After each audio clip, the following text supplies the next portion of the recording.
তুই কি টিউশনের ওভারটাইম করছিস নাকি ভাই?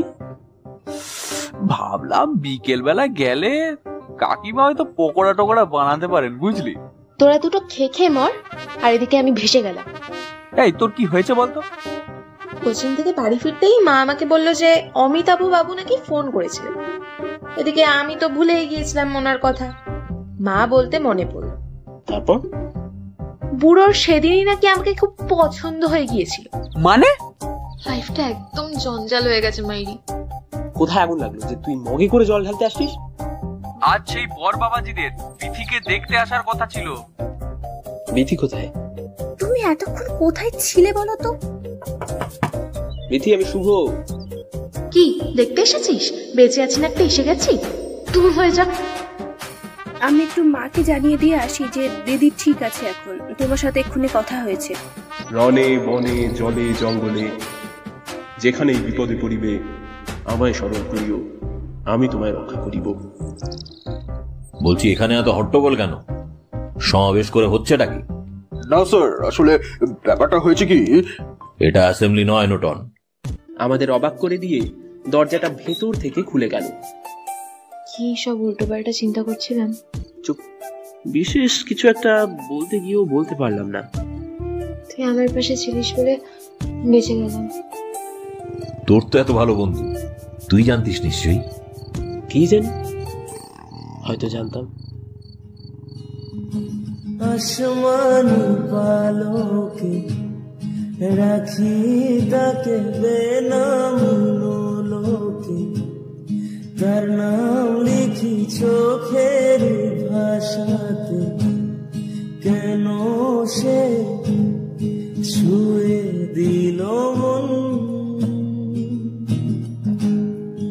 অচেনা সন্ধে হাওয়াতে লুকো চুরি বেলায় কিছু সাহস চিরকুটে ইচ্ছেরা রোজ দোটানা,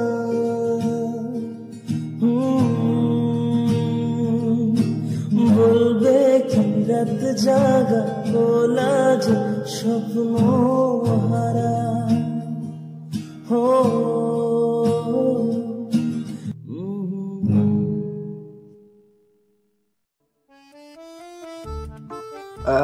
আমি চুরি করিনি মা, আমি চুরি করিনি। ওহ, এই গাঁড়লগুলো কোত্থেকে যে আসে কে জানে। ও শুভদা, এই নীল কোথায় গেল বলো তো? না মানে আমি না আসলে ঠিক খেয়াল ও কি নীল? আরে তুমি হঠাৎ চলে এলে যে? শরীর ভালো নেই বলেছিলে না? ও কি বাঘ না ভাল্লুক যে তোকে চিবিয়ে খাবে? অদ্ভুত একটা। দূর থেকে এক দীর্ঘাঙ্গী তরুণীকে চোখে পড়ছিল বারবার। নাচের দলে তাকেই মধ্যমণি মনে হলো। এক্সকিউজ মি, একবার ভিতরে আসতে পারি? আজ তাহলে আমরা আসছি, পরে দেখা হচ্ছে। নিতান্ত আতান্তরে পড়েই বেচারিকে এখানে আসতে হয়েছে, নয়তো পুলিশ আর পলিটিশিয়ানদের কাছে নেহাত ঠেকায় না পড়লে আজকাল কেউ যেতে চায় না। কি আমার কথা বিশ্বাস হচ্ছে না বুঝি? শালা জীবনটা পুরো ঝাঁকানাকা হয়ে গেল। অন্তুর কথা কি বলছিলি যেন? মেয়েটার এই একটু পজিটিভনেসের ঠেলায় আজকাল উঠতে বসতে লোকের কাছে গাল খেতে হচ্ছে। তোর নাচের পরীক্ষা কেমন হলো? এক্সাম ভালোই হয়েছে, তবে এবার একটা বড় পরীক্ষা আছে সামনে, দেখি বাড়িতে কি বলে। তেমন হলে বল, আমি আমার পিতশ্রী লোকনাথ বাবাকে সশরীরে পাঠিয়ে দিচ্ছি। তা কাকুকে ওনার হবু বৌমার কথা বলেছিস তো? সেই যে তোর নীলের কথা পুরোবার আগেই তড়িঘড়ি ওর মুখে হাত চাপা দিয়ে বললাম, এই এই এই শুধু শুধু বাজে বকছিস কেন ভাই? কলেজের জেনারেল সেক্রেটারি হিসেবে কত স্টুডেন্টসের সমস্যার সমাধান করতে হয় বলতো? এইসব নিয়ে বাজে ইঙ্গিত করাটা কিন্তু তোদের ঠিক হচ্ছে না, একদম ঠিক হচ্ছে না। এই কেসটা কি বলতো নীল? শুভ হঠাৎ এরকম ব্লাশ করছে কেন?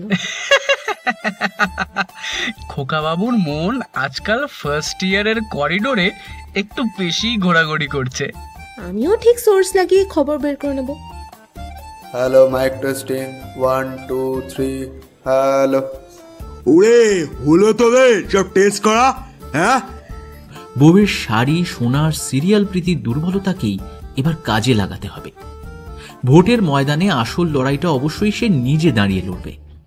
বলি আর কতক্ষণ এই গরমে সেজেগুজে পটের বিবি হয়ে বসে থাকবো? হ্যাঁ গিন্নি, এত অধৈর্য হলে চলে বলো? হ্যাঁ, মেয়েটাকে চিনতে পারছিস? আরে তা পারো না, ও তো বিধি দিদিও নি। দেখুন, আপনাকে বিব্রত করা আমার অভিপ্রায় নয়, শুধু কিছু কথা বলার ছিল আমার। একটা প্রশ্ন করব, কিছু মনে করবে না তো? আমাদের এই নতুন সম্পর্ক তোমার বাড়িতে মেনে নেবে? আমি এখন আর কিছু পরোয়া করি না। শুধু সরি বলার জন্য মেসেজ করেছিলে? তো আমার সেই না হতে পারা ঘরণীকে একবার অন্তত সামনে থেকে দেখতে চেয়েছিলাম। বাবা, তুমি কি আজ কোথাও বেরোবে? নাহলে আমি কিন্তু বাইকটা নিয়ে যেতাম। কয়েকদিন ধরে আশপাশের এলাকার বিক্ষিপ্ত অশান্তির খবর শুনছি, যা সিদ্ধান্ত নেওয়ার খুব ভাবনা চিন্তা করিনি। কোথায় কলেজ পড়ুয়া ছেলেকে একটু পড়াশোনায় মন দিতে বলবে, তা না করে রাজনীতির জ্ঞান দিচ্ছ। আজকের ইয়াং জেনারেশন পড়াশুনো, পলিটিক্স, প্রেম সব তো নিখুঁত হাতে সামলানো। শুভ, এই শুভ, এই যে এদিকে। কিছু একটা বলতে যাচ্ছিলাম, ঠিক তখনই বিনা মেঘে বজ্রপাতের মতো অকস্মাৎ প্রবল শব্দ আর ধোঁয়ায় চারিপাশ প্রবলভাবে কেঁপে উঠল। ধুলো মাখা রক্তাক্ত মুখ দুটো আমার কাছে অচেনা হলেই বোধ করি সবচেয়ে বেশি নিশ্চিন্ত হতাম। বিধি, চোখ খোল, চোখ খোল বিধি, বিধি প্লিজ চোখ খোল।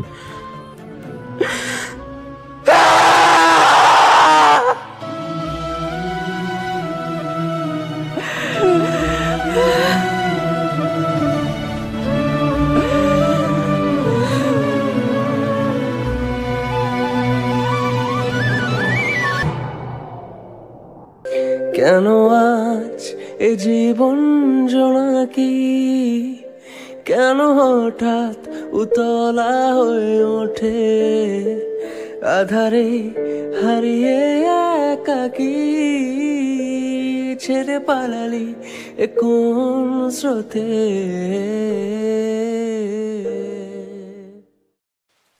শুধু দুটো প্রশ্ন করবো তোমাকে নুটন পাতার, তার বাইরে আর একটাও বাজে কথা বললে জিভ টেনে ছিঁড়ে ফেলবো।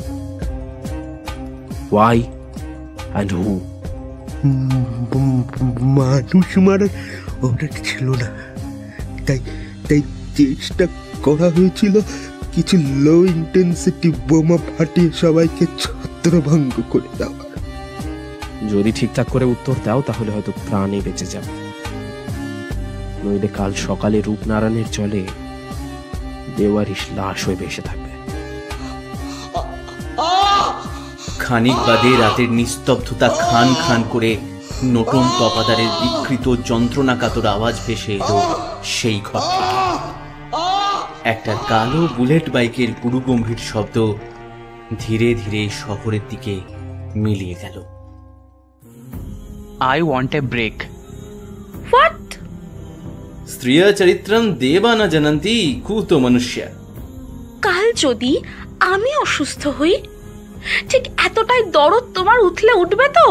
What a mean minded you are. ভালোবাসার অধিকার বোধের সীমারেখা কেই বা কবে সঠিক আঁকতে পেরেছে? তুই আর এখানে আসিস না শুভ। না, তোর কোনো কথাই আমি মানতে রাজি নই। এই পরিবেশ থেকে দূরে যেতে না পারলে আমি স্বস্তি পাবো না। কোথাও যাওয়া হবে না তোর, আমি যেতে দেবো না। আমি না হয় তোদের যাবতীয় কর্তব্য থেকে পরিত্রাণ দিলাম। আচ্ছা সত্যি করে বলতো, কি হয়েছে তোর? শুভদার সঙ্গে ঝগড়া করেছিস? শুভদার মতো মানুষকে দেমাগ দেখানোর স্পর্ধা আমার নেই, কিন্তু সত্যি বলতে কি ওর জন্য আমার মনে সেই রকম কোনো ভালোবাসার ফিলিংস হয় না। সরাসরি গোদা বাংলায় আমায় বুঝিয়ে দে, তোরা কি সত্যি একে অপরকে ভালোবাসে নাকি জাস্ট দুজনে টাইম পাস করছিস? একসাথে এতগুলো মানুষকে কষ্ট দেওয়ার মতো মনের জোর আমার নেই। রাজনীতির খেলায় মাঝে মধ্যে একটু দমে যাওয়াটাও বেশ কাজে দেয়। তার মানে তুমি বলছো যে এই এতগুলো নিরীহ ছাত্রছাত্রীর রক্ত ঝরলো সেটা ভালো হয়েছে? ঠিক কিভাবে বোঝালে তুমি বুঝবে বলো তো? যাক, তোমার গলার শর্টটুকু অন্তত এতদিন পর শুনতে পেলাম। डिलीवरी ठीक से हो जाएगा ना? थोड़ा स्पेशल सामान है। बनारसी जबान और हाथेर काज कखनो गड़बड़ হয় না बंगाली बाबू। आप बेफिक्र रहिए, बस पेमेंट रेडी रखना। জ্যাকেটের ভেতর থেকে তড়িৎ গতিতে পিস্তলটা দৃশ্যমান হওয়ার সাথে সাথেই প্রবল শব্দে গর্জে উঠল। পর পর বেশ কয়েকবার। Hello doctor Maitra. Yes, Dr. Shubhamoy Moitra speaking. Sir, can you please come and attend the case? একটু কেস ব্রিফিং দিতে পারবেন কি? Critical bullet injury, sir. খুব high profile case, sir. ex-MLA Amitav Pahari and his son Obrojyoti Pahari. ফুরিয়েছে জেদ যত অভিমান, স্বপ্নের চিতা জলে তপ্ত শ্মশান, দগ্ধ এ বুকে বিধির বিধান, একই বেদনা নেই অবসান।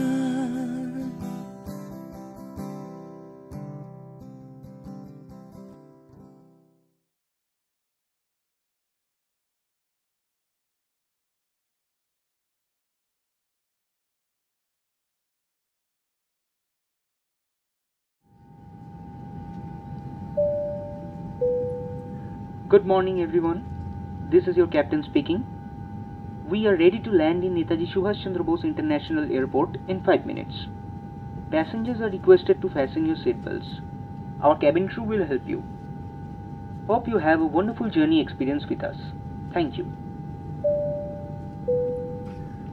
অবশেষে টানা 21 ঘন্টার বিমানযাত্রার অবসান হলো।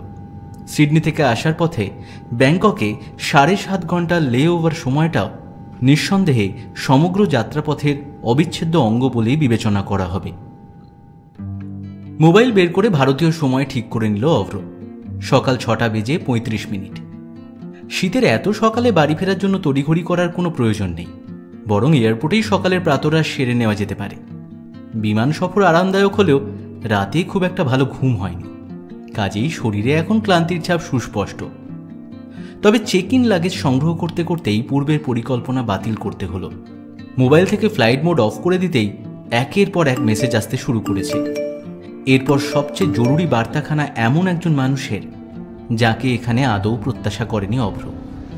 কাঁচের দরজা ঠেলে বাইরের গেটের সামনে দাঁড়াতেই পরিচিত সাদা ইনোভা গাড়িটা চোখে পড়ল। ট্রলি ঠেলে সামনে এগোতেই গাড়ির ড্রাইভার ঝুঁটিতে ওর ব্যাগ দুটোর দায়িত্ব নিল। গাড়ির পিছনের দরজা খুলে ভেতরে আসার আহ্বান জানালেন অভ্রর বাবা অমিতাভ পাহাড়ি।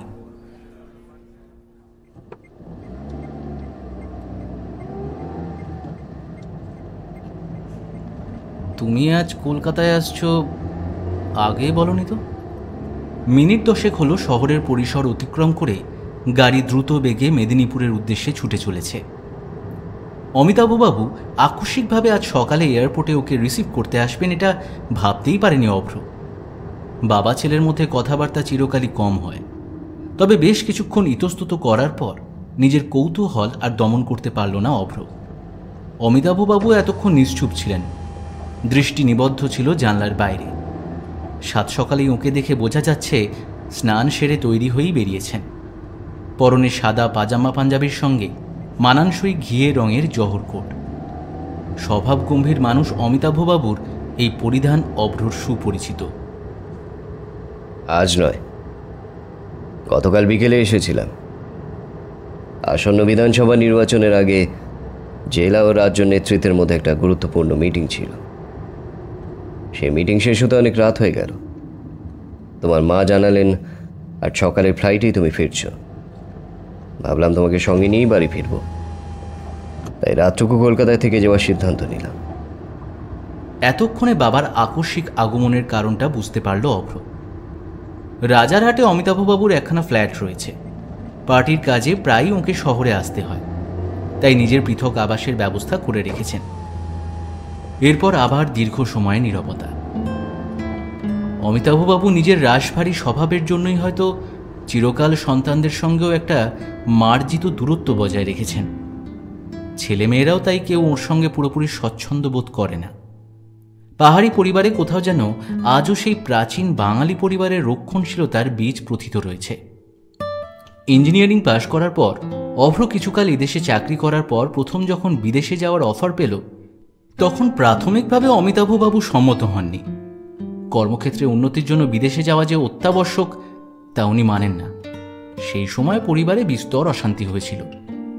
অভ্র এমনিতে স্বভাব লাজুক হলেও বাড়ির দীর্ঘকালের পুরনো ধ্যান ধারণা ক্রমে ওকে ধীরে ধীরে ভেতর থেকে অস্থির করে তুলেছিল। ভেবেছিল কারোর অনুমতি অপেক্ষা না করেই বাইরে পাড়ি দেবে। তবে শেষ পর্যন্ত তেমন দুঃসাহসিক সিদ্ধান্ত নেওয়ার প্রয়োজন পড়েনি। স্ত্রী প্রতিমা দেবীর মধ্যস্থতায় অমিতাভবাবু নিমরাজি হন, তবে সেই সঙ্গে একটা শর্ত আরোপণ করেন। ছেলেকে বিয়ে না দিয়ে তাই দেশের বাইরে পাঠাতে সম্মত নন। পাশ্চাত্য সংস্কৃতির পাল্লায় পড়ে আগামী দিনে কোনো বিদেশিনীকে পুত্রবধূ হিসেবে কল্পনা করতে পারবেন না। তড়ি ঘড়ি ছেলের জন্য পাত্রী স্থির করে ফেলতেও তাই দেরি করলেন না। এত তাড়াতাড়ি অবশ্য বিয়ে করার ইচ্ছে ছিল না অভ্রর। সম্পূর্ণ অপরিচিত কাউকে রাতারাতি নিজের জীবনসঙ্গিনী হিসেবে মেনে নেওয়াটা বেশ কষ্টকর হতো। কিন্তু সব দিক বিবেচনা করে অশান্তি এড়াবার জন্য আর কোনো বিকল্প পথ খোলা ছিল না বলেই শেষমেশ রাজি হয়ে যায়। আর তারপরেই ঘটে সেই অপ্রত্যাশিত ঘটনা। বড় অদ্ভুত মেয়েই বিধি।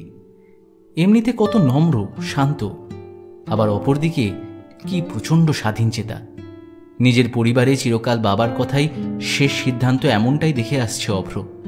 সেখানে এক সামান্য মেয়ের দৃঢ়চেতা মনোভাবের সামনে দোর্দণ্ড প্রতাপ নেতার প্রভাবও কেমন ম্লান হয়ে গিয়েছিল। প্রচণ্ড অপমানিত বোধ করায় অমিতাভবাবু আর দ্বিতীয়বার বিধির পরিবারের সঙ্গে সংযোগ স্থাপনের চেষ্টা করেনি। কিন্তু অভ্র নিজের মন থেকে সেই ধন্যী মেয়েকে ভুলতে পারেনি। পাকা সম্বন্ধ ভেঙে যাওয়ার পর অল্প সময়ের মধ্যে ছেলের জন্য বিকল্প পাত্রীর সন্ধান পাওয়া গেল না। এতে পরিবারের বাকিরা অখুশি হলেও অভ্র কিন্তু বেশ খুশি মনেই বাড়ি ছেড়েছিল। ভেবেছিল কখনো দেখা হলে বিধিকে আন্তরিকভাবে ধন্যবাদ জানাবে। তারপর 1 বছর বাদে যখন দেশে ফিরেছিল তখন সেই সুযোগটাও পেতে দেরি হয়নি। আজকাল কত পাল্টে গিয়েছে মেয়েটা। নাকি অপ্রত্যাশিত দুর্ঘটনায় ওর জীবনকে সম্পূর্ণ এলোমেলো করে দিয়েছে।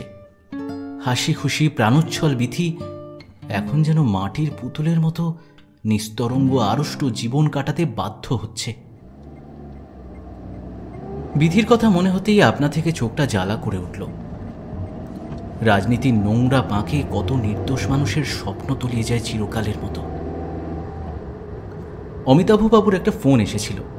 উনি নিচু গলায় কথাবার্তা বললেও পাশে বসে প্রায় সবটাই শুনতে পাচ্ছিল অভ্র। আর মাসখানেকের মধ্যেই বিধানসভা নির্বাচন। রাজ্যে দীর্ঘকালের শাসক দলের হয়ে কাজ করে আসছেন অমিতাভবাবু। এই বছর রাজনীতির ময়দানে পালাবদলের একটা জোর হাওয়া লেগেছে। এতদিন পর বাবার গলাতেও যেন কিছুটা আত্মবিশ্বাসের অভাব লক্ষ্য করল অভ্র। ছোটবেলা থেকেই বাড়িতে রাজনীতির আবহাওয়ায় বড় হয়েছে। নিজে কখনো এর সঙ্গে যুক্ত না হলেও কিছুটা ধারণা অবশ্যই থাকতে পারে। শুনছিলাম এবছর নাকি ভোটের আগে চারপাশে খুব অশান্তি বেড়ে গিয়েছে। পরিবার থেকে বাইরে কয়েক বছর অতিবাহিত করার পর নিজেকে আরও কিছুটা পরিণত করতে পেরেছে অভ্র। আজকাল সে অমিতাভবাবুকে ভয় পায় না, বরং কিছু প্রশ্ন যা অনেক দিন ধরেই ওর মনে ঘোরাফেরা করছিল এখন সুযোগ পেয়ে ভাবলেও সেগুলোই আলোচনা করে নিলে মন্দ হয় না। অমিতাভবাবু মোবাইলে কাউকে মেসেজ পাঠাচ্ছিলেন। অভ্রর কথায় নিজের কাজ থামালেন এবার। ছেলেকে বরাবরই রাজনীতির প্রাঙ্গণ থেকে দূরে দেখতেই তিনি অভ্যস্ত, তাই সামান্য অবাক হলেও প্রশ্নের জবাব দিতেও দেরি করলেন না। হ্যাঁ, ঠিকই শুনেছ। বেশ কিছু বিরোধী দল এবার একজোট হয়ে মাঠে নেমেছে। তারাই এই সমস্ত সন্ত্রাসের পথ বেছে নিয়েছে, মানুষকে ভয় দেখিয়ে নিজেদের দিকে টেনে নেওয়ার জন্য। অমিতাভবাবুর জবাবে অভ্রকে বিশেষ সন্তুষ্ট মনে হলো না। বাবা যেন কোনো সাংবাদিকের প্রশ্নের উত্তর দিচ্ছেন। এমন কথা আজকাল প্রতিটা রাজনীতিবিদের মুখেই সাজানো বুলি হিসেবে ব্যবহৃত হয়। কিন্তু খবরে তো বলছে শাসক দলই নাকি অধিকাংশ হামলার জন্য দায়ী। আশ্চর্য, বিদেশে বসেও তুমি আজকাল দেশের রাজনীতির এত খবর রাখছো। দেখো দেখো যারা ক্ষমতায় থাকে তাদের চিরকালই নানাবিধ অভাব অভিযোগের সম্মুখীন হতে হয়। এখনকার ভুইফোর মিডিয়াগুলোর মিথ্যাচার অবশ্য আমাদের পার্টির দীর্ঘদিনের সুনাম নষ্ট করতে পারবে না। আচ্ছা, কিন্তু এক হাতে তো তালি বাজে না বাবা। তাম্রলিপ্ত কলেজে বোমাবাজির দায়ও কি তোমার দল সম্পূর্ণ এড়িয়ে যাচ্ছে? অভ্র না চাইতেও নিজের গলার উষ্মা লুকোতে পারল না। অমিতাভবাবু বেশ কিছুক্ষণ স্তম্ভিত দৃষ্টিতে তাকিয়ে রইলেন। নিজের লাজুক মুখচোরা ছেলেকে যেন ঠিক চিনতে পারছেন না। এমন প্রশ্ন যে অভ্র সরাসরি ওকে করতে পারে এ তো কল্পনাতীত। ধীরে ধীরে ওর চোয়াল ও গলার স্বরে কাঠিন্য প্রকাশ পেল, তবে জবাব উনি এড়ালেন না।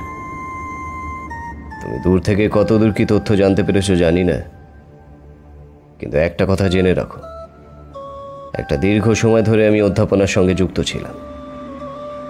রাজনৈতিক সচেতনতার পাশাপাশি চিরকাল শিক্ষা প্রাঙ্গণ ঠিক যতখানি সম্ভব দুর্নীতি এবং কলহমুক্ত রাখার চেষ্টা করেছি আমি।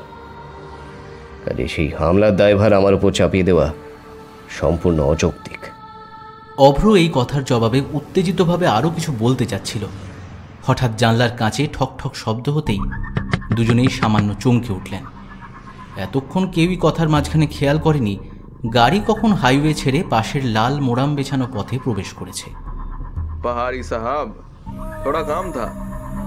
দরজার বাইরে একটা অপরিচিত লোক কালো বাইক নিয়ে ঠিক ওদের গাড়ির সামনেই দাঁড়িয়ে রয়েছে। মুখ দেখে মনে হচ্ছে লোকটা কিছু বলতে চায়।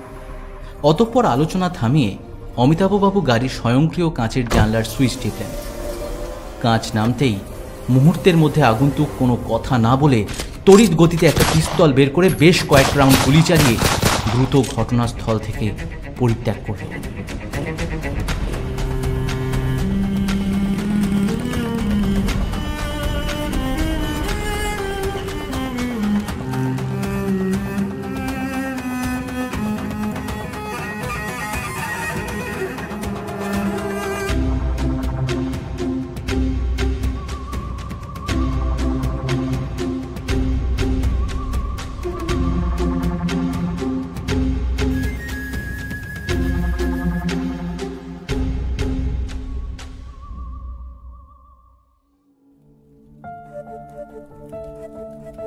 কালো ছাইয়ের স্তূপ অনবরত ঘেঁটে চলেছেন কয়েকজন হত দরিদ্র মহিলা।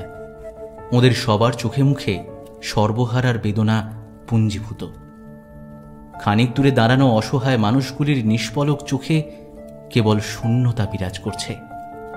হাড় কাঁপানো শীতে গতকাল সারা রাত্রি কেটেছে খোলা আকাশের নিচে। খিদের জ্বালায় ছটফট করছিল বাড়ির অবোধ শিশুরা। প্রাণের তাগিদে রাতের অন্ধকারে বাচ্চাদের মুখ চেপে কোনো মতে বাড়ি ছেড়ে আত্মগোপন করেছিলেন বয়োজ্যেষ্ঠ ব্যক্তিরা। যারা পালিয়ে প্রাণে বেঁচেছিলেন পূর্ব দিগন্তে ভোরের আলো ফুটতে শুরু করলে সাহস সঞ্চয় করে একে একে গ্রামে ফেরার চেষ্টা করছেন। কিন্তু আর অবশিষ্ট আছেই বা কি? অজয়নগরের দলুইখাকি গ্রামের একাংশ রাজনৈতিক হিংসার আগুনে জ্বলে পুড়ে খাক হয়ে গিয়েছে।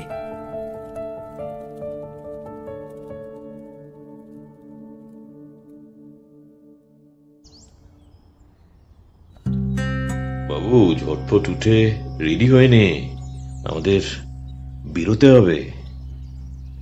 শীতের রবিবার 5:30টার কাক ডাকা ভোরে লেপের আরাম থেকে তড়িঘড়ি বেরোনোর কোনো ইচ্ছে বা পূর্ব পরিকল্পনা কোনোটাই আমার ছিল না। এদিকে বাবা আমাকে ঘুম থেকে তুলে দিয়েই বেরিয়ে গিয়েছে। ঠিক বুঝতে পারছিলাম না কি হয়েছে ব্যাপারটা। আত্মীয় স্বজনের কারোর কোনো বিপদ আপদ হলে সেটা নিশ্চয়ই এতক্ষণে জানতে পারতাম, তবে গুরুতর নিশ্চয়ই কিছু একটা ঘটে থাকবে এই ভেবে বিছানায় আর বসে থাকতে পারলাম না। ফ্রেশ হয়ে বাইরে বেরোতেই দেখলাম বাবা ইতিমধ্যে তৈরি হয়ে বারান্দার ইজি চেয়ারে বসে আছে। মুখে গভীর চিন্তার প্রলেপ। বাইকের চাবিটা এগিয়ে দিয়ে বলল, গাড়িটা গ্যারেজ থেকে বের কর, আমি আসছি। এক কাপ চা অন্তত খেয়ে বেরোতে পারতে। পেছন থেকে মা কখন জানি এসে দাঁড়িয়ে রয়েছে। একদম সময় নেই প্রভা, দেরি করলে এরপর হয়তো আর ঢুকতেই পারবো না ওই অঞ্চলে। 144 ধারা জারি করে দেওয়ার প্রবল সম্ভাবনা রয়েছে। সকালে একদম খালি মুখে বেরোতে নেই, এটা অন্তত মুখে দিয়ে যাও। মা হয়তো ব্যাপারটা আগেই অনুমান করেছিলেন, তাই এরপর বিনা বাক্য ব্যয়ে ওর হাতের মুঠোয় ধরে থাকা দুটো গুড়ের বাতাসা আমার আর বাবার মুখে দিয়ে দিলেন। আমরা দুজন পরস্পরের মুখের দিকে তাকিয়ে বাধ্য ছাত্রের মতো দ্রুত কর্মর করে চিবিয়ে সেগুলো উদ্ধার করলাম। বাইরে যতই লোকনাথ স্যার এবং যুবনেতা শুভঙ্কর সান্যালের দাপট থাকুক না কেন, বাড়িতে তারাই আবার প্রভা দেবীর একান্ত অনুগত ছাত্র। বাইকটা স্টার্ট দিয়ে কিছুক্ষণ ইঞ্জিন গরম করতে দিলাম। সকাল 6টা বাজতে চলেছে। মাথায় একরাশ এলোমেলো চিন্তা ক্রমাগত ঘুরপাক খাচ্ছে। ইতিমধ্যে মোবাইল চেক করে দেখলাম কেউ কোনো গুরুত্বপূর্ণ মেসেজ পাঠিয়েছে কিনা। বাবাকে যতদূর চিনি এখন কোনো প্রশ্ন করলেও বিস্তারিত জবাব পাবো না। মা নিশ্চয়ই জানে, তবে জিজ্ঞাসা করার মতো আর সময় পেলাম কই। মিনিট কয়েকের মধ্যে একটা কাপড়ের ঝোলা কাঁধে ফেলে বাবা বাইরে বেরিয়ে এলো। তারপর বাইকের পেছনে বসে গাড়ি এগোনোর নির্দেশ দিল।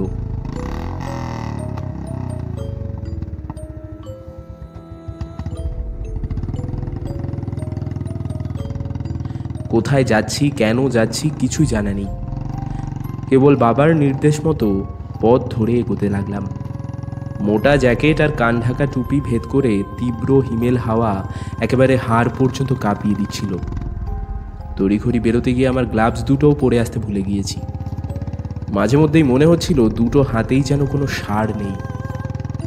এখন যদি একটু গরম পানীয় সেবন করা যেত তাহলে হয়তো কিছুটা স্বস্তি মিলত, তবে আপাতত থামার কোনো উপায় নেই। বাবা ক্রমাগত পেছন থেকে আমাকে পথ নির্দেশ দিয়ে যাচ্ছিল। শহর ছাড়িয়ে হাইরোড পেরিয়ে যে অঞ্চলের দিকে আমাদের গাড়ি এগোতে লাগলো সেটা অবশ্য আমাদের সম্পূর্ণ অপরিচিত নয়। এক বৃষ্টি ভেজা রাতের স্মৃতি বারবার উকি দিচ্ছিল। সেই ঘটনা খুব বেশি মানুষজন জানে না, তবে কি বাবা কোনোভাবে জানতে পেরেছে? মনের অতলে দুশ্চিন্তার কালো মেঘ ক্রমেই ঘনীভূত হচ্ছিল। শেষমেশ অবশ্য আমার আশঙ্কা মিথ্যে করে আমরা ক্রমেই আরো প্রত্যন্ত অঞ্চলের দিকে এগোতে লাগলাম।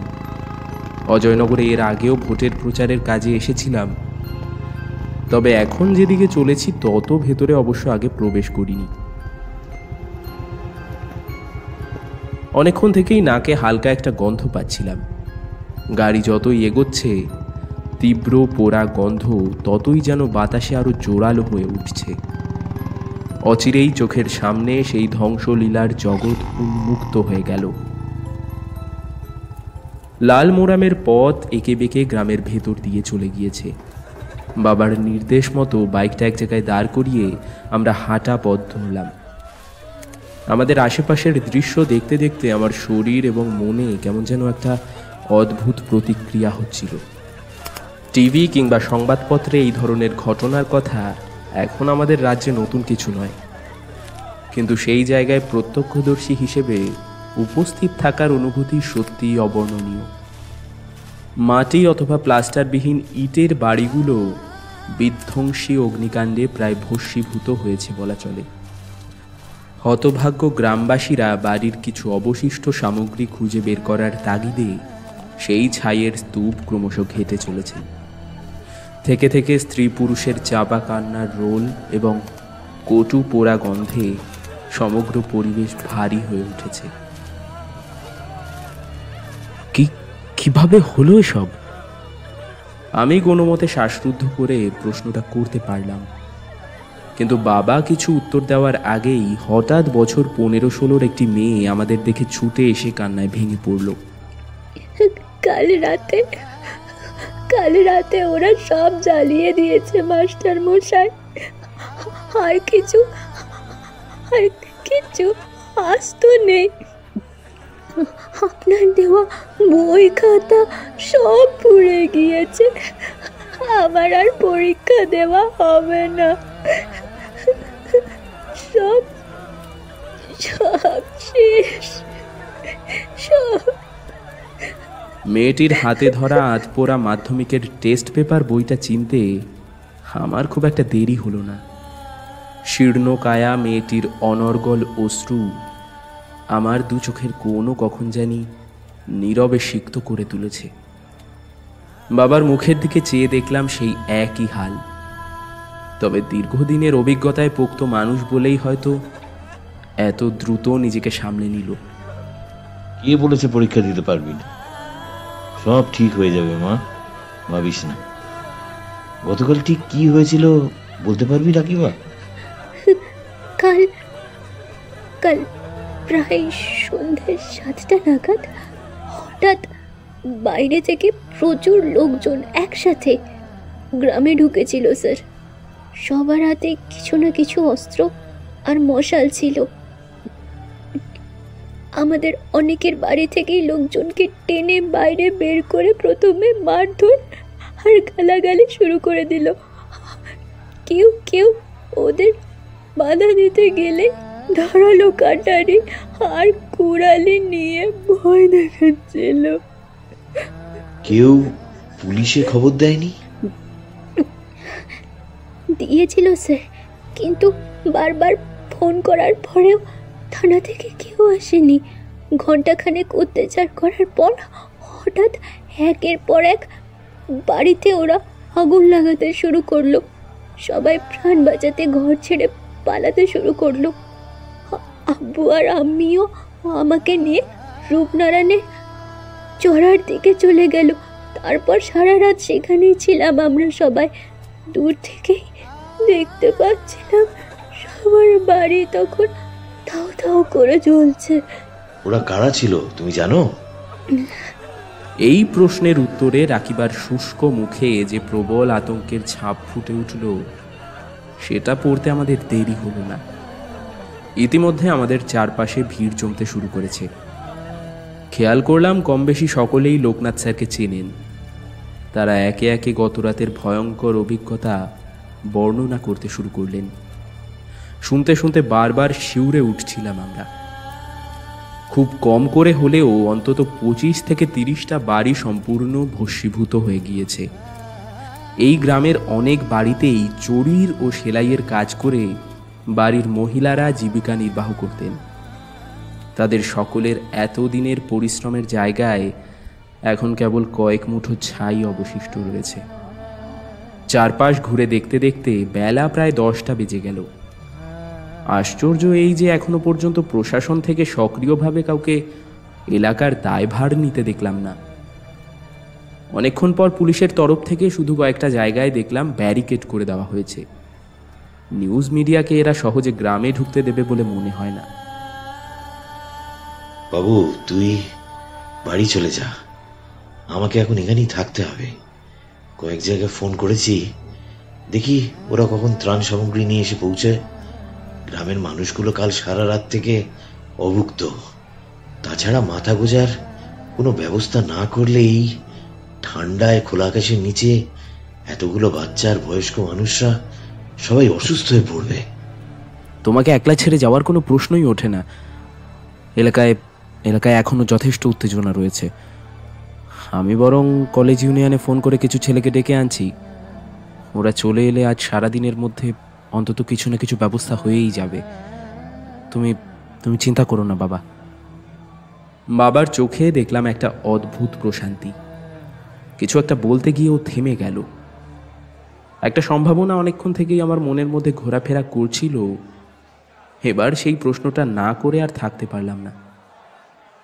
আচ্ছা বাবা, তোমার কি মনে হয় গত সপ্তাহের শুট আউটের ঘটনাটাই কি কোনোভাবে এই হামলাকে ট্রিগার করেছে? আমি অন্তত যা দেখছি তাতে এই গ্রামে মূলত যে পার্টির ফলোয়াররা থাকে তাদের উপরেই অ্যাটাকটা বেশি হয়েছে। সেই সম্ভাবনাই সবচেয়ে বেশি।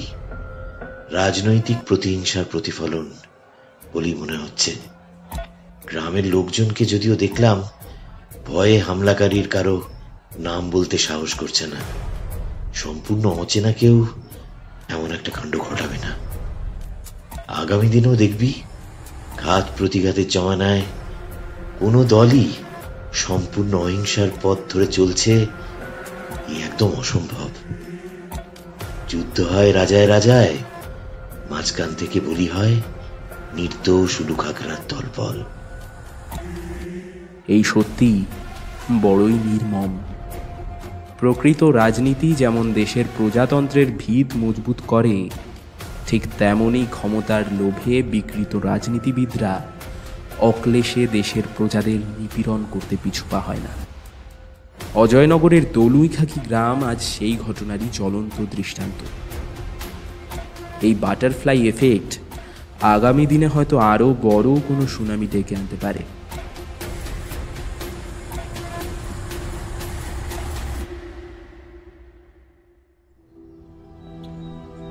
ঝকঝকে নীল আকাশে ছেঁড়া তুলোর মতো ইতিউতি ভেসে বেড়াচ্ছে সাদা মেঘের দলবল। সবুজ শ্যাওলা মাখা নুড়ি বেছানো সরু পাহাড়ি পথ এঁকে বেঁকে হারিয়ে গিয়েছে সেই সুদূর মেঘেদের অচিন দেশে। মোম রঙে আঁকা দিগন্ত সাজানো পাইন, দেবদারু ঝাউ প্রভৃতি চিরহরিৎ বৃক্ষে। পথের দুই পাশ নাম না জানা অজস্র রং বেরং বুনো ফুল আন্তরিকভাবে স্বাগত জানাতে ব্যস্ত। কুয়াশার পাতলা পরদ ভেদ করে কখনো উঁকি দিয়ে যায় বরফাবৃত শৈলচূড়া। ইস, অনেকটা দেরি হয়ে গেল না আসতে? কি হুম? এই, তুমি রাগ করেছো না? আরে আবার হুম? হনুমানের মতো এত হুমহাম করলে কিন্তু কিছুই বুঝতে পারবো না। হনুমানরা কখনো হুমহাম করে না মশাই, ওরা হুপ হাপ শব্দ করে। অবশ্য তোমার মতো লেজ কাটা হনু হলে সব রকম আওয়াজই করতে পারে। বটে, আমাকে হনু বলে খেপানো হচ্ছে। তা এটা কি আমার লেট আসার ফাইন? হ্যাঁ, সেই রকমই ধরে নিতে পারো। তবে আমাকে একলা ফেলে যাওয়ার জন্য তোমার আরও বড় রকমের শাস্তি হওয়া উচিত। আচ্ছা, তা মহারানী আমার জন্য কি শাস্তির বিধান দিচ্ছেন বলুন? 7 দিনের জেল আর 3 দিনের ফাঁসি? হ্যাঁ, বাহ, সুযোগ বুঝে এই অমনি সুকুমার রায়ের লেখা থেকে টুকে দিলে তো। আচ্ছা মানুষ বটে তুমি। আচ্ছা, ওকে ওকে ম্যাডাম, ওকে, আমি সারেন্ডার করছি।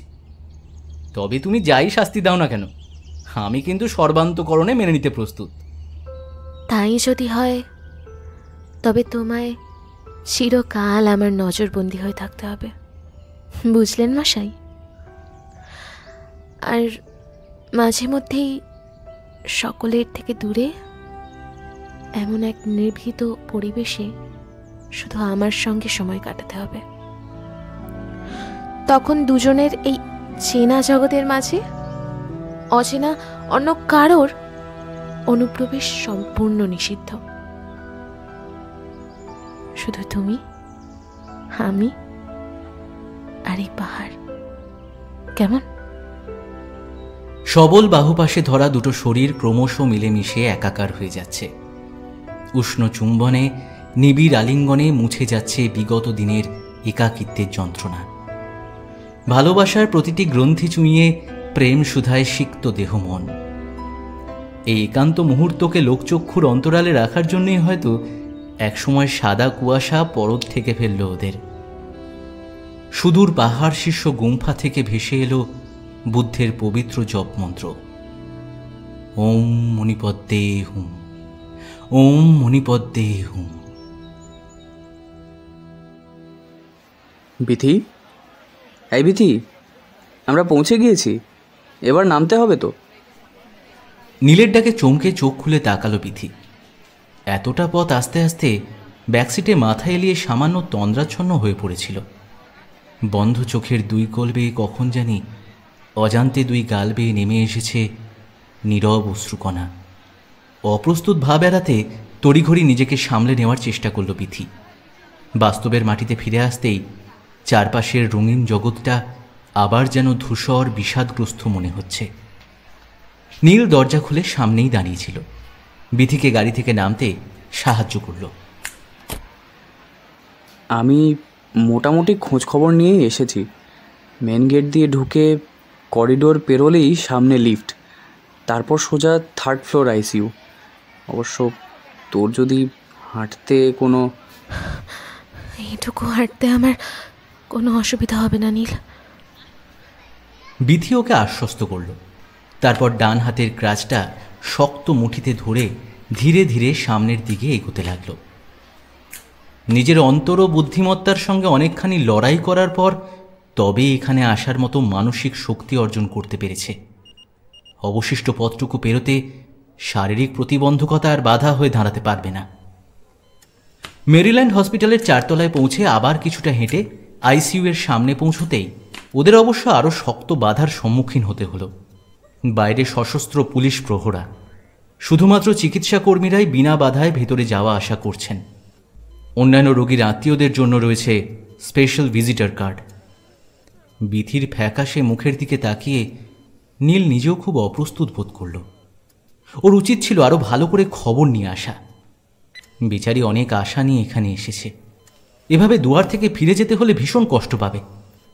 কাঁচের দরজার বাইরে দাঁড়ানো দুই পুলিশ কর্মীর সঙ্গে কথা বলেও বিশেষ লাভ হলো না।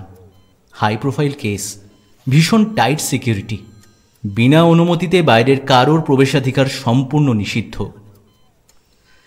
ব্যর্থ মনোরথে নীল ফিরে এলো। বিথিকে কিছু একটা বলতে যাবে, তার আগেই উল্টো দিকের লিফটের দরজা খুলে গেল হঠাৎ। হুইল চেয়ারে বসা এক প্রৌঢ় মানুষকে নিয়ে একজন নার্স বাইরে বেরিয়ে সোজা আইসিইউ এর দিকে এগিয়ে যাচ্ছিল। তবে বিথিকে দেখে ভদ্রলোক সহসা নার্সকে থামতে ইশারা করলেন। এতদিন বাদে অমিতাভবাবু যে প্রথম দেখাতেই ওকে চিনে ফেলবে সেটা অবশ্য প্রত্যাশা করেনি বিথি। ভদ্রলোক নিজেও যে এখনো পুরোপুরি সুস্থ হননি তা ওকে দেখলেই মালুম হচ্ছে। পরনে হসপিটালের নীল পোশাক, কাঁধের কাছে ভারী ব্যান্ডেজ বাইরে থেকেও স্পষ্ট বোঝা যাচ্ছে। অমিতাভবাবু বিথির দিকে কয়েক মুহূর্ত নীরব দৃষ্টিতে তাকিয়ে রইলেন।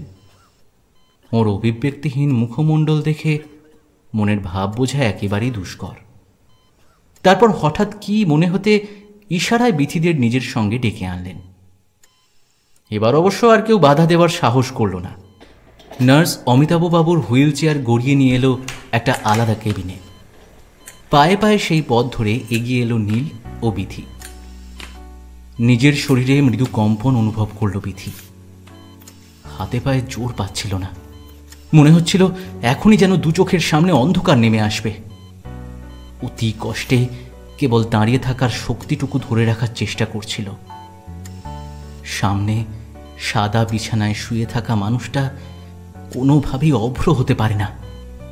অসংখ্য যন্ত্রের মাঝে শায়িত শরীরটার সঙ্গে বিথি নিজের চেনা মানুষকে খুঁজে পাচ্ছিল না। অনবরত বেঁচে চলা যান্ত্রিক কর্কশ ধ্বনিগুলো বুকের মধ্যে বারংবার বিপদের ঘণ্টা বাজিয়ে চলেছে, যেন এখনই মৃত্যুদূতরা চারিদিক থেকে সদল বলে ঝাঁপিয়ে পড়ার পূর্ব প্রস্তুতি নিচ্ছে। অমিতাভবাবু হঠাৎ যেন আপন খেয়ালেই কথাগুলো বলে উঠলেন। এইখানে আমার শুয়ে থাকার কথা ছিল। প্রথম গুলিটা আমার বাম কাঁধ ফুঁড়ে বেরিয়ে যায়। অভ্র ছিল ঠিক পাশেই। বাবাকে বাঁচাতে হতভাগাটা হঠাৎ আমায় বুকে জড়িয়ে ধরল। পরের 5টা গুলি তাই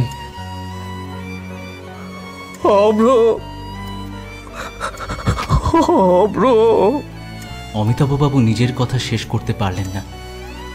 রাশভারী দোর্দণ্ড প্রতাপ নেতার খোলস ছেড়ে হঠাৎ এক স্নেহশীল পিতার অসহায় রূপ বড় নির্মমভাবে প্রকাশিত হয়ে পড়ল। বিথির এক হাত ধরে অবোধ শিশুর মতো ঝরঝর করে কেঁদে ফেললেন অমিতাভ পাহাড়ি। বিথির চোখের সামনে থেকে সেই রঙিন পাহাড়ি ছবিটা যেন কেউ অদৃশ্য হাতে অতি সন্তর্পণে একটু একটু করে মুছে দিচ্ছে। এই রাত ক্ষণ বড় গভীর, ভেঙে আসে মন এই শরীর।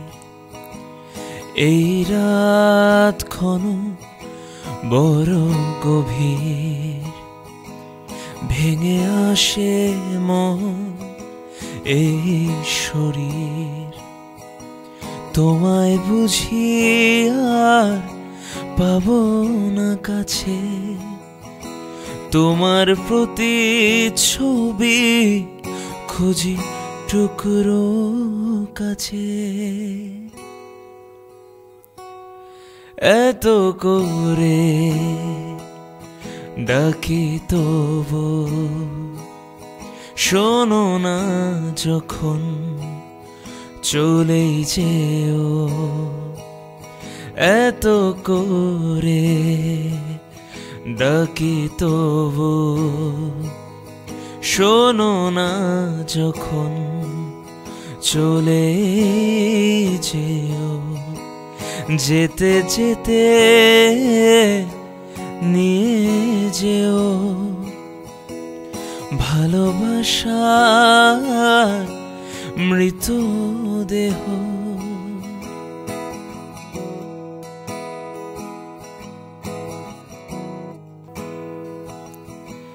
যেতে যেতে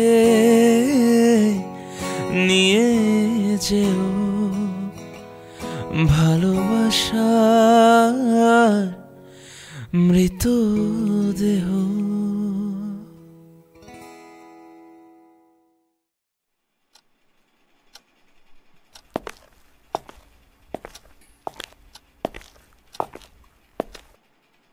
আরে নটনদা, বাইরে দাঁড়িয়ে কেন?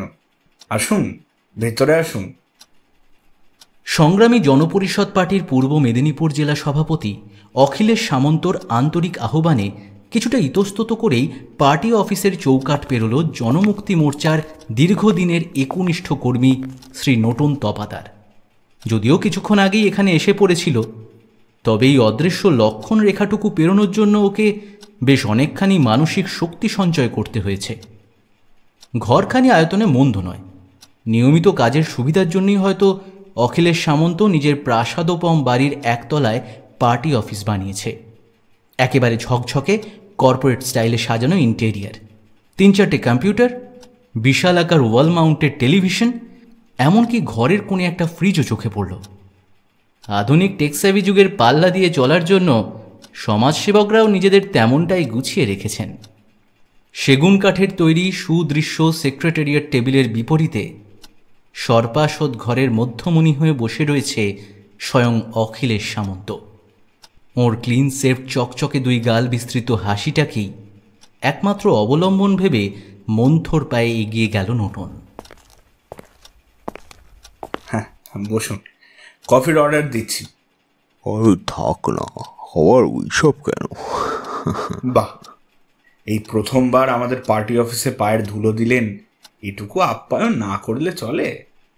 নটন খেয়াল করল অখিলেশ ওর সঙ্গে কথা বলতে বলতেই ঘরে উপস্থিত বাকি পার্টি কর্মীদের বাইরে চলে যাওয়ার নির্দেশ দিল। কিছুক্ষণের মধ্যেই টেবিলে 2 কাপ ধুমায়িত কফি চলে এলো। এই মুহূর্তে শুধুমাত্র ওরা দুজন ছাড়া ঘরে আর কোনো তৃতীয় ব্যক্তি রইল না। হ্যাঁ, নিন, শুরু করুন। অখিলেশের তীব্র অন্তর্ভেদী দৃষ্টির সামনে প্রথম থেকেই বেশ বিব্রত বোধ করছিল নটন। এবার জনশূন্য কক্ষে সেই অস্বস্তি ক্রমেই বাড়তে লাগল। ঘরের জানলা দরজা সম্পূর্ণ বন্ধ। শীততাপ নিয়ন্ত্রিত ঘরে বসেও মনে হচ্ছে হাত পায়ের তালু ঘামতে শুরু করেছে। চিন্তা করবেন না নটনদা, আমার আপনার আজকের এই সাক্ষাৎ পর্ব আপাতত বাইরের কারোর কাছে প্রকাশিত হবে না। নটনের মানসিক অবস্থা অনুমান করেই টুকটাক বিভিন্ন প্রসঙ্গে আলোচনা শুরু করলো অখিলেশ। এই লোকটা সহজ না হওয়া অবধি কোনো কাজের কথা পারা যাবে না। তা খুকু বৌদি কেমন আছেন? ওনাকেও কিন্তু আগামী দিনে আপনার মতোই আমাদের দলের পাশে চাই। নটনের ঠোঁটের কোণে এবার স্বল্প হাসির প্রলেপ পড়তে শুরু করেছে। বর্তমানে ওর যা অবস্থা তাতে নিজের দলের কাছে একেবারে ব্রাত্য না হয়ে গেলেও পূর্বের সেই ক্ষমতা আর খাতির কোনোটাই অবশিষ্ট নেই। অথচ এই দলটার জন্যই বিগত 2 দশক ধরে হেন কোনো কাজ নেই যা করেনি। বোমাবাজির ঘটনায় ওর যুক্ত থাকার খবর এলাকায় ছড়িয়ে পড়তেই পার্টির রাঘব বোয়ালরা রাতারাতি নিজেদের দূরত্ব বাড়িয়ে দিয়েছেন। প্রাণ ভয়ে বেশ কিছুদিন এলাকা ছেড়ে বাইরেও পালাতে হয়েছিল। তকমাধারী পার্টি কর্মী হিসেবে এখন আর ছিটে ফোঁটাও মান ইজ্জত অবশিষ্ট নেই বললেই চলে। আচ্ছা, কি এত ভাবছেন বলুন তো? আরে আপনার মতো অভিজ্ঞ মানুষদেরই তো এখন আমাদের আরো বেশি করে দরকার, তাই তো আপনাকে ডেকে পাঠালাম। না মানে আমার প্রয়োজনটা আসলে ঠিক বুঝতে পারছি না। দেখুন দাদা, রাজনীতির জগতে চিরকালীন বন্ধু বা শত্রু বলে কিছু হয় না। ভোট যুদ্ধটা আসলে যে তরফ থেকেই লড়া হোক না কেন, আসল লক্ষ্য কিন্তু ময়দানে টিকে থাকা। ক্ষমতার হ্রাস কখনো আপনার হাতে থাকবে আবার কখনো বিপক্ষ দলের কাছে। দড়ি টানাটানির খেলাটা কিন্তু সব সময় সমান তালে চলতে থাকবে। আর আমাদের তরফ থেকে যেটুকু অনভিপ্রেত ঘটনা ঘটেছিল, আশা করছি সেটা নিশ্চয়ই আপনি দীর্ঘদিন মনে রাখবেন না। তরুণ রক্তের উষ্ণতা একটু বেশি থাকে, ওটুকু নিজ গুণে ক্ষমা করে দেওয়াই যায়। নতুন বর্তমানে কিছুটা ভীত হলেও অখিলেশের বক্তব্য বিষয়ে বোঝার মতো বিবেচনা সে এখনো হারিয়ে ফেলেনি। কিছুক্ষণ নীরব থেকে তাই এবার সে শান্ত কণ্ঠে পাল্টা প্রশ্ন করল, সংগ্রামী জনপরিষদ কি তাহলে আমাকে দলে চাইছে? নিশ্চয়ই। আপনি এলাকার পুরনো খেলোয়াড়, আর আমরা সেই অভিজ্ঞতার কদর করতে জানি। অতীতের বিবাদ ছেড়ে এখনই হাত মেলাবার উপযুক্ত সময়। জনমুক্তি মোর্চার প্রতাপের দিন ক্রমশ গুটিয়ে আসছে। সামনের দিনগুলো এরপর শুধুই আমাদের। নতুন দ্বিধাগ্রস্ত হয়ে বেশ কিছুক্ষণ চুপচাপ বসে রইল। অখিলেশের জলজলে দৃষ্টির এই ভাষা সে আগেও অনেক পোড় খাওয়া নেতাদের চোখে দেখে এসেছে। বুলেট ও ব্যালটের চিরপরিচিত লড়াই শুরু হয়ে গিয়েছে। যুযুধান দুই পক্ষই এখন একে অপরের প্রতি নিজেদের সেরা অস্ত্রগুলো ক্রমে ক্রমে ব্যবহার শুরু করবে। এই সময় নিরপেক্ষ থাকার কোনো উপায় নেই। ঘর শত্রু বিভীষণের কাজটাতেই আমাকেই করতে বলছো? অখিলেশ সামন্ত জবাবে খুক খুক করে কিছুক্ষণ হাসল, তারপর দুই চোখের কোণে রহস্যময় দৃষ্টি ফুটিয়ে উত্তর দিল, লঙ্কাধিপতিরা আগেই আপনাকে বিতাড়িত করেছে দাদা। এখন সম্মুখ সময়ে আপনি যদি কোনো এক পক্ষ সমর্থন না করেন, তাহলে হয় রামে মারবে, নয়তো রাবণে। কাজেই এই পরিস্থিতিতে আপনার পক্ষে আদৌ নিরপেক্ষ থাকা সম্ভব নয়। নতুন ঘাড় গোঁচ করে কথাগুলো শুনছিল, আবার কিছুটা সময় নিয়ে বলল, অমিতাভ পাহাড়ি লোকটা কিন্তু এত সহজে হার মানার নয়। জনমুক্তি মোর্চার দীর্ঘদিনের শক্ত হুটি, ওকে সরানো খুব কঠিন হবে। খেলোয়াড় যত টাফ, তাকে হারানোর আনন্দ ততই বেশি। অখিলেশ এবার নিজের চেয়ার ছেড়ে উঠে পড়ল। পাহাড়ের পাহাড় টলানোর লোকের অভাব নেই, সেই কাজও ইতিমধ্যে শুরু হয়ে গিয়েছে। এবার শুধু দিন গোনার পালা।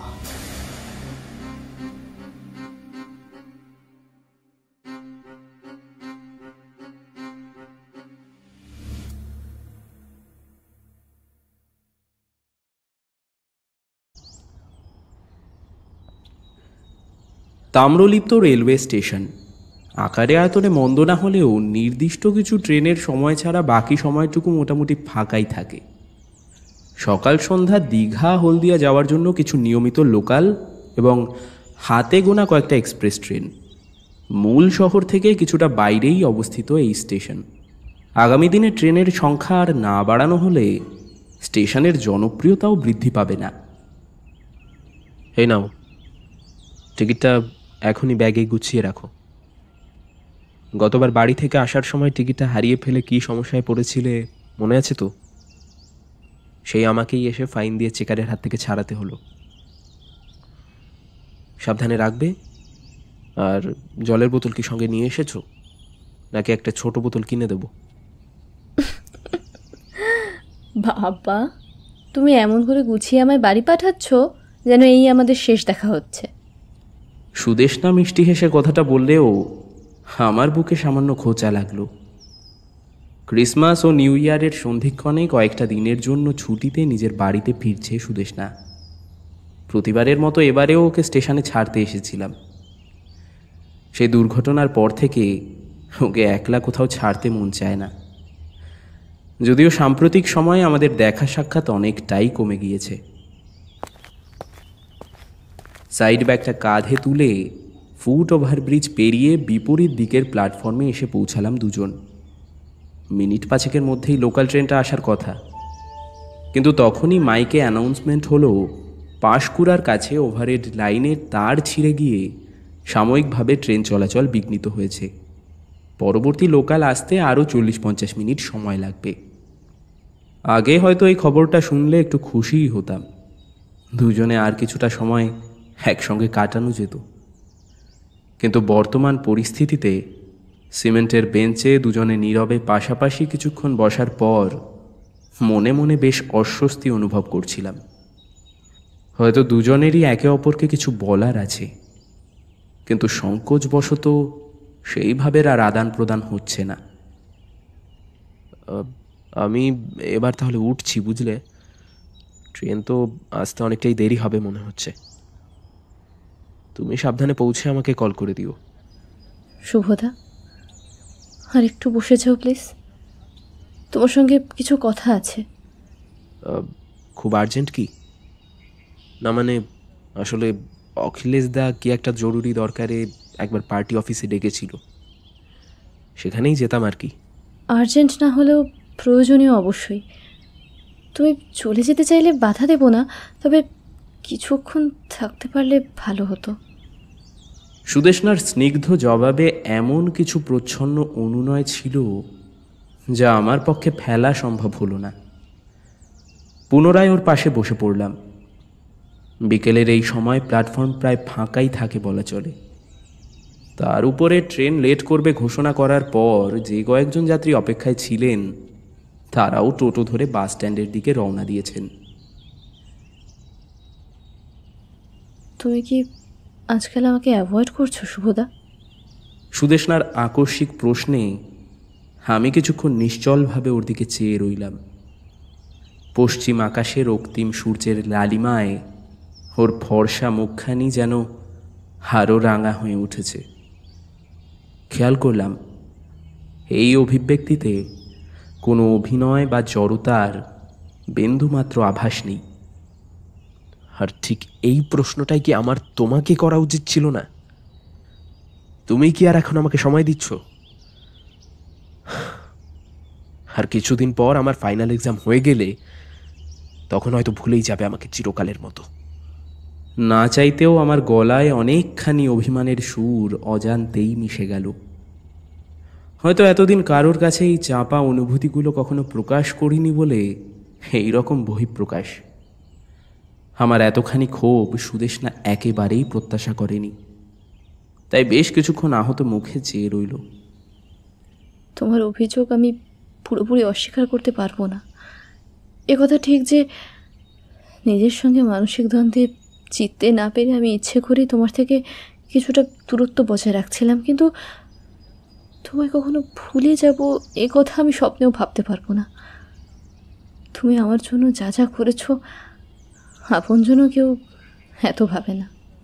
আর সেটার প্রতিদান তুমি আমাকে এইভাবে দিচ্ছ, তাহলে আমাকে দূরে সরিয়ে রেখে, তাই না? সত্যি ভালোবাসার এই পরিণামই আমার কপালে লেখা ছিল দেখছি। তা অন্য কাউকে যদি তোমার পছন্দ সে কথা সরাসরি জানিয়েই দিতে পারতে। এই শুভঙ্কর সান্যাল ভালোবাসার কাঙাল হতে পারে, কিন্তু ভিখারির মতো হাত পেতে প্রেম ভিক্ষা করার বান্দা নয়। আমার মাথায় যেন দাউ দাউ করে অগ্নিশিখা জ্বলছে এই সময়। আবেগের বশে এই নিষ্ঠুর কথাগুলো বলতে এতটুকু জীব কাঁপল না আমার। খেয়াল করলাম সুদেষ্ণার বিবর্ণ মুখখানিতে আষাঢ়ের মেঘ থমথম করছে। আমি যে এইভাবে প্রতিক্রিয়া করব তাও বিন্দুমাত্র কল্পনা করতে পারিনি। রিমলেস চশমার আড়ালে সুগভীর দুটো চোখ মুহূর্তেই জলে ভরে উঠল। মুখে রুমাল চাপা দিয়ে বেশ কিছুক্ষণ মাথা নিচু করে বসে রইল সুদেষ্ণা। ভাগ্যিস আমাদের আশেপাশে এখন তেমন কেউ নেই, নইলে এই নির্জন প্ল্যাটফর্মে ক্রন্দনরত এক যুবতীর পাশে থমথমে চেহারায় আমাকে বসে থাকতে দেখলে লোকজন নির্ঘাত রেল পুলিশে খবর দিত। দীর্ঘক্ষণ নীরব অশ্রুপাতের পর একসময় সুদেষ্ণা রক্তিমবর্ণ চোখ মেলে আমার দিকে চাইল।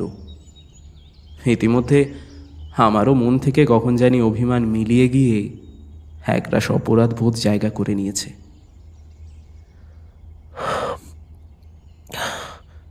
I am sorry, I am really sorry. তোমাকে কথাগুলো এভাবে বলাটা আমার উচিত হয়নি। I am really sorry. Samraj খুব ভালো ছেলে। আশা করছি ও নিশ্চয়ই তোমাকে আমার থেকে অনেক বেশি খুশি রাখবে। So once again I am really sorry. তুমি আবারও ভুল ভাবছো শুভদা। সাম্যদা আর আমার মধ্যে কোনো ইমোশনাল রিলেশন নেই। যেটুকু যোগাযোগ সেটা শুধুই ফিজিক্সের নোটস আর পড়াশোনার বিষয় নিয়ে। তুমি যে আগে পছন্দ করো সেটা সারা কলেজ জানে। তুমি মিথ্যেই অন্য কাউকে নিজের প্রতিপক্ষ ভাবছো। কোনো প্রত্যুত্তর দিচ্ছি না দেখে সুদেশনা অনুমান করল আমি হয়তো ওর কথা অবিশ্বাস করছি। তাই সে কিছুটা সময় নিয়ে ফের বলল, জোর করে মন থেকে সন্দেহের কাঁটা উপড়ানো যায় না জানি, তবে আমার বিশ্বাস তোমার এই ভুল একদিন ঠিকই ভাঙবে। ততদিন হয়তো এই বদনামের ভাগী হয়েই থাকতে হবে আমাকে। মনের আকাশে প্রবল কালবৈশাখীর ঝড় বইছে এখন। পাশাপাশি দুজন বসে থাকাটাও অসহ্য মনে হচ্ছিল। আমি বেঞ্চ থেকে উঠতেই যাচ্ছিলাম, হঠাৎ সুদেশনা খপ করে আমার বাম হাতখানা চেপে ধরল। শুভদা, আই এম সরি। আমার ভ্রুতে হালকা কম্পন ওর নজরের বাইরে গেল না। চোখে চোখ রেখেও পড়তে পারলাম না যে হঠাৎ এমন সংলাপের কি অভিপ্রায়। শুভদা, আই এম সরি। আমি পারবো না এভাবে। তুমি যে আমায় কতখানি ভালোবাসো তা জানার পরে কিছুতেই তোমার সঙ্গে মিথ্যে অভিনয় করতে আমি পারবো না। তুমি যদি আজ সবটা না বলতে পারি তাহলে সারা জীবনের জন্য অপরাধের বোঝা বইতে হবে।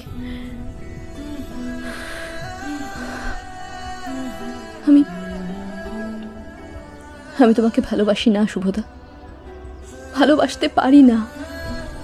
এমনটা নয় যে আমি অন্য কাউকে পছন্দ করি বা ভালোবাসি, তবু হ্যাঁ, তুমি বা তোমার ফ্যামিলি আমার জন্য যা করেছো তা সত্যি আজকের দিনে দাঁড়িয়ে কেউ করে না, নো ওয়ান।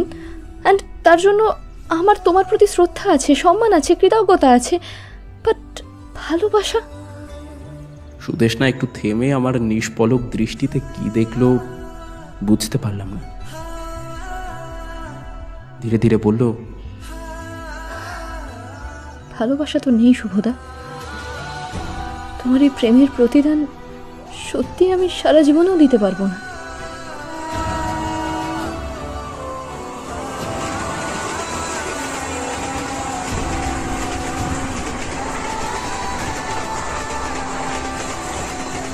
প্ল্যাটফর্ম কাঁপিয়ে ঝমঝমে শব্দে দ্রুতগামী একটা মালগাড়ি ছুটে গেল পাশ দিয়ে।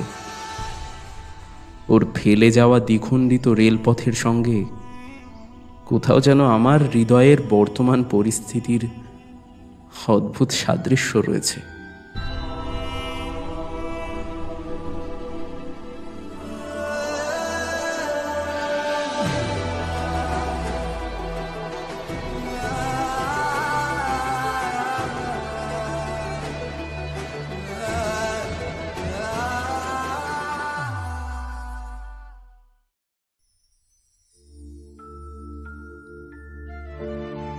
আজ না হয় নাই বা গেলাম ফিরে, মিছেই তোমার পিছু ডাকা।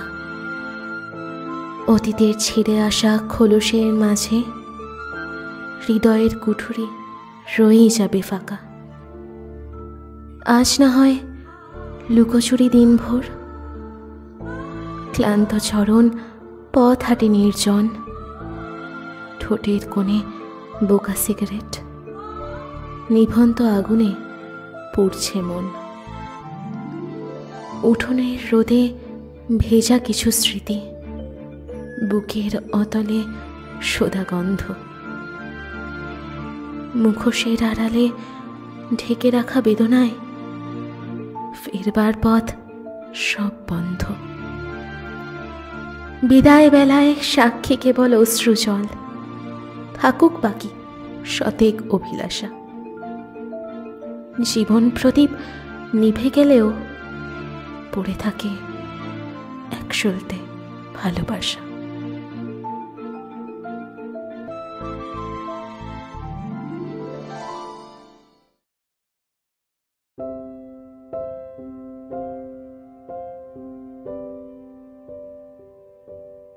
ডিস্ট্রিক্ট লাইব্রেরির সিঁড়ির চাতালে আমাদের সেই বৈকালিক আড্ডাটা শেষ কবে হয়েছিল তার স্পষ্ট মনে পড়ে না।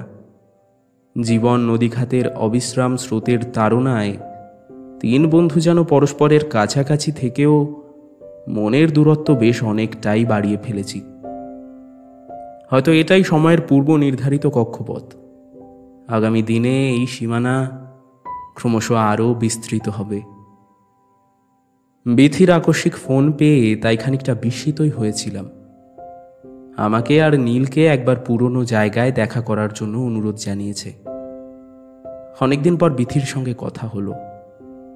আজকাল পাড়াতেও ওকে প্রায় দেখাই যায় না। শারীরিক সমস্যার জন্য কলেজে যাওয়াও বন্ধ করেছে অনেকদিন। সপ্তাহ 2 হলো আমাদের ফাইনাল ইয়ারের পরীক্ষা শেষ হয়েছে। সামনেই বিধানসভা নির্বাচন। তবে আমি নিজেকে সাময়িকভাবে সমস্ত প্রকার রাজনৈতিক কর্মকাণ্ড থেকে সরিয়ে রেখেছি। মোবাইলে বারংবার অনেকের কল আসছিল, তাই সেটাকেও অনির্দিষ্টকালের জন্য শীতঘুমের দেশে পাঠিয়ে দিয়েছিলাম। বাড়িতে একটা মানধাত্তার আমলের ল্যান্ডলাইন রয়েছে। মা আর ঠাকুমা ছাড়া তেমন কেউ ব্যবহার করে না আজকাল। বিথির কাছে এই নম্বরটা অজানা নয়। মোবাইলে না পেয়ে সেই ফোনেই বার্তা পাঠিয়েছে। তাই সত্যি বলতে কি, নীল আর বিথির সঙ্গ খুবই কামনা করছিলাম মনে মনে, কিন্তু ওদের মুখোমুখি হওয়ার সাহসটুকু সঞ্চয় করতে পারছিলাম না। অবশেষে সেই দূরত্ব কিছুটা হলেও কমল। মনের জড়তা ঝেড়ে হাঁটতে হাঁটতে একসময় পৌঁছে গেলাম। নীল ইতিমধ্যে এসে গিয়েছে। আমরা পরস্পরের দিকে তাকিয়ে একটু হাসার চেষ্টা করলাম। দুজনের ঠোঁটের কোণেই শুষ্ক রেখা ফুটে উঠল। কথাবার্তা এড়ানোর জন্যই বোধহয় নীল তাড়াতাড়ি আমার দিকে একটা সিগারেট বাড়িয়ে দিল। সিঁড়িতে বসে অগ্নিসংযোগ করলাম। ধূমপানের কিঞ্চিত উষ্ণতা হয়তো আমাদের মনের বরফ কিছুটা হলেও গলাতে পারে। আমি জানি নীল আর অন্তুর মাঝে এখন 1 যোজন দূরত্ব। নিজেদের সম্পর্ক নিয়ে শেষ পর্যন্ত কী সিদ্ধান্ত নেবে ওরা, সেটা একান্তই ব্যক্তিগত বিষয়। কাজেই সেই প্রসঙ্গে কোনো রকমের প্রশ্ন করে অকারণে ওকে বিব্রত করতে চাইলাম না। মিনিট 5 মধ্যে বিথিকেও দেখতে পেলাম। একটা টোটো সামনে এসে দাঁড়ালো। আমি উঠে গাড়ি থেকে নামতে সাহায্য করতেই যাচ্ছিলাম, বিথি হাত তুলে নিষেধ করল। তারপর নিজেই এক হাতের ক্র্যাচের সাহায্যে খুব সাবধানে গাড়ি থেকে নামল। আগের থেকে চলাফেরায় অনেকটাই বেশি সাবলীলতা খেয়াল করলাম। তারপর ভাই লোক এসেই ফুসফুসের সৎকার সাধন আরম্ভ করে দিয়েছ? বিথির ঠোঁটে অনেকদিন আগের সেই পরিচিত চিলতে স্নিগ্ধ হাসিটা দেখতে পেয়ে আমরা দুজনেও হঠাৎ অনেক বেশি স্বাচ্ছন্দ্য বোধ করলাম। বিথিকে আজ এই অবতারে দেখতে পাবো সেই আশা একেবারেই ছিল না। সিগারেটটা ছেড়ে এবার ঠিকঠাক কিছু খেলে হয় না? এই নীল, ফুচকাওয়ালাকে এদিকে একটু ডেকে নিয়ে আয় না। যা না। আমি বাবু এই পা নিয়ে বেশি হাঁটাহাঁটি করতে পারবো না। আরে ক্যাবলার মতো তাকিয়ে দেখছিস কি? যা, ডেকে নিয়ে আয়। আমি আর নীল বাস্তবিকই বিথির এই স্বতঃস্ফূর্ত আচরণ দেখে কিছুটা অবাক হচ্ছিলাম। এই মেয়েটা আমাদের অচেনা নয়, কিন্তু অনেক দিনের অদেখা তো বটেই। বেশ অনেক দিন পর কষে ঝাল দিয়ে হই হই করে ফুচকা খাওয়া হলো। আমাদের 3 জনেরই নাক চোখ জলে ভেসে যাচ্ছে।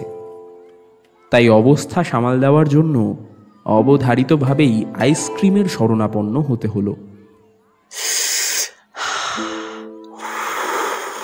উফ, প্রায় 1 যুগ পর এত ঝাল খেলাম মাইরি। আইসক্রিমটা না খেলে এক্ষুনি দেখতিস নাক মুখ দিয়ে ড্র্যাগনের মতো আগুনের হলকা বেরোতো। নীলের কথায় আমরা দুজনেই হেসে ফেললাম। টুকটাক গল্পগুজব করতে করতে 3 জনের মনের গুমোট ভাব ধীরে ধীরে কমে আসতে লাগলো। আমাদের স্কুল জীবনের দুষ্টু মিষ্টি স্মৃতিগুলো হাসি মজায় আলোচিত হলো বারবার।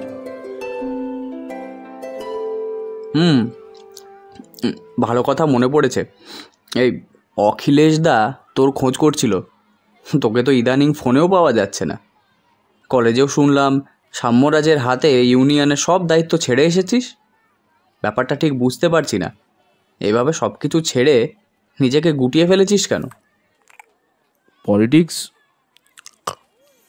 Is no more my cup of ice cream. নীলের প্রশ্নের জবাবে খুব শান্তভাবে আমার হাতের কাপ আইসক্রিমটা শেষ করতে করতে উত্তর দিলাম। বিথি ও নীল দুজনের মুখেই স্বাভাবিকভাবে প্রশ্নের চিহ্ন আঁকা হয়েছে দেখলাম। অনুমান করেছিলাম আজ কখনো না কখনো এই প্রসঙ্গটা উঠবেই। সক্রিয় রাজনীতির আঙিনায় এত দূর অগ্রসর হওয়ার পর হঠাৎ কেন স্বেচ্ছাবসরের সিদ্ধান্ত নিলাম, তা নিয়ে কৌতূহল জাগাটাই স্বাভাবিক ঘটনা। তুই নিশ্চয়ই মজা করছিস, তাই না? নিজের চোখের সামনে প্রিয় বন্ধুদেরকে রক্তাক্ত হতে দেখেছি রাজনৈতিক প্রতিহিংসায় কিভাবে শতাধিক নিরীহ মানুষজনের ঘরবাড়ি হারিয়ে সর্বশ্রান্ত হয়েছে।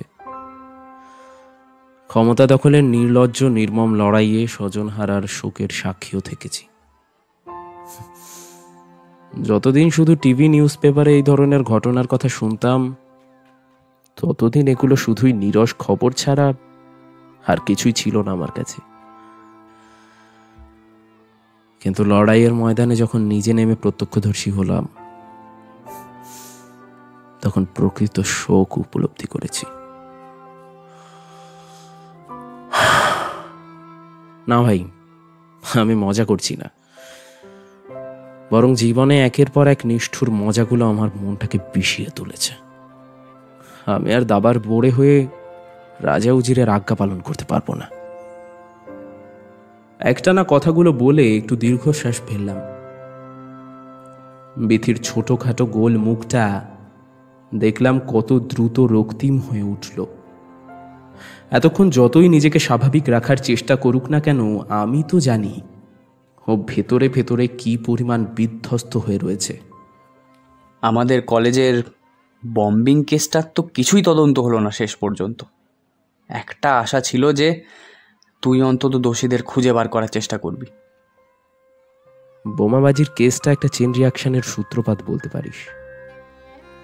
এর পরের ঘটনাগুলো কে বা কারা করেছে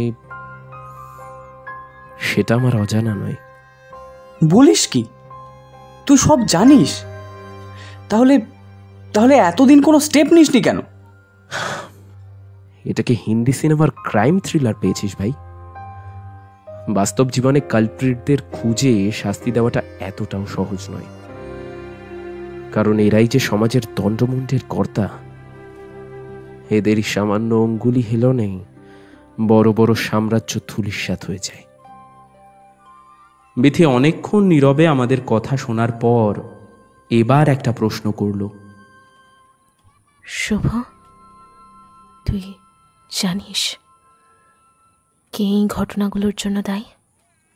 আমি বিথির একটা হাত স্পর্শ করলাম, বললাম, কে নয়, কারা?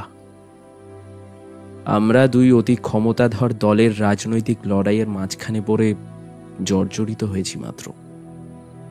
প্রতিশোধের আগুনে পুড়ে যখন অনেক দূর ধাওয়া করলাম, তখন দেখলাম ওরা কেউই একা নয়, ওরা আসলে অনেক। ওদের সবার মুখেই লালসার মুখোশ। জনমুক্তি মোর্চা নিজের ক্ষমতার ধরে রাখার প্রচেষ্টায় যে খেলাটা শুরু করেছিল, তাতে এখন প্রতিপক্ষ সংগ্রামী পার্টি প্রধান চালকা শক্তি হয়ে খেলা নিয়ন্ত্রণ করছে। ওরা সবাই সমান, সবার উদ্দেশ্য একই। অমিতাভ বাবু কি কোনোভাবে এতে যুক্ত ছিলেন? শুরুতে আমিও এটাই সন্দেহ করেছিলাম। নতুন তপাদার কেবল হুকুমের দাস, নিশ্চয়ই বড় মাথা কেউ রয়েছে পেছনে। শেষমেশ খোঁজ নিয়ে দেখলাম বোমাবাজির অর্ডারটা অমিতাভ বাবুর নিজের সিদ্ধান্ত নয়, এটা ওদের পার্টিরই কিছু নিচু তলার কর্মীরা করেছিল। তবে এ কথা ঠিক যে উনি নিজে এই ঘটনার দায়ভার এড়িয়ে যেতে পারেন না। তাই কি ওদের উপরে এই অ্যাটাকটা হলো?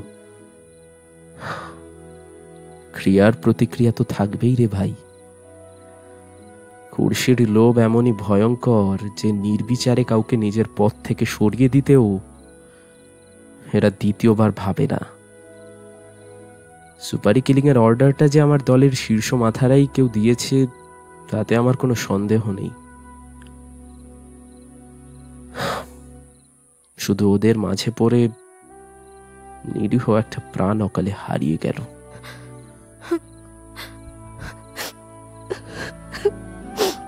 এতক্ষণ চেপে রাখা অশ্রুকণা এবার ঝরঝর করে বয়ে গেল। আমার আর নীলের মাঝে বসে বিথি আর নিজেকে ধরে রাখতে পারল না। আমরা দুজন ওকে খানিকক্ষণ কাঁদতে দিলাম, নিজেকে কিছুটা হালকা করে নিক মেয়েটা। কি অসম্ভব মানসিক যন্ত্রণার মধ্যে দিয়ে যে ও যাচ্ছে সেটা আমাদের থেকে কেই বা ভালো জানে। অনেকক্ষণ পর নিজেকে একটু সামলে নিয়ে বিথি ধরা গলায় বলল, এই দেখ অমিতাভ আঙ্কেল একটা মেসেজ পাঠিয়েছেন গতকাল, একটা ভয়েস মেসেজ। আমাকে পাঠানো অব্র শেষ বার্তা। ছেলের শোকে হয়তো এতদিন আমাকে পাঠাতে ভুলে গিয়েছিলেন। কাল অনেক রাতে আমার মোবাইলে এটা সেন্ড করেছেন। বিথি নিজের মোবাইল ফোনটা অন করে ভলিউম বাড়িয়ে দিল। আমি আর নীল ভীষণ আগ্রহী হয়ে কান পেতে রইলাম। আমাদের চারপাশের পরিবেশ প্রায় নিস্তব্ধ হয়ে এসেছে বলা যায়। সন্ধ্যার আধার ধীরে ধীরে চারিদিক গ্রাস করে নিচ্ছে। দূর থেকে একটানা ভেসে আসছে ঝিঝি পোকার শব্দ। সেই সব কিছু ছাপিয়ে এবার হসপিটালের কার্ডিয়াক মনিটরের শব্দ শোনা গেল। কয়েক সেকেন্ড পর অতি কষ্টে টেনে টেনে ভেসে এলো অন্তিম শয্যায় অব্রর শেষ কিছু কথা।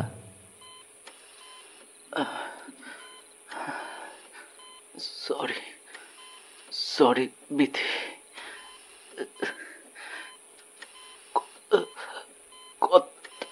কথা দিও তোমার কাছে সময় পৌঁছতে পারলাম না। তোমাকে খুব খুব দেখতে ইচ্ছে করছে।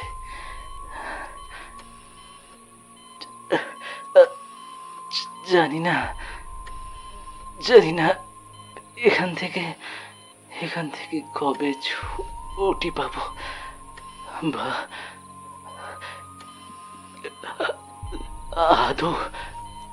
আদৌ পাবো কিনা। জানো তো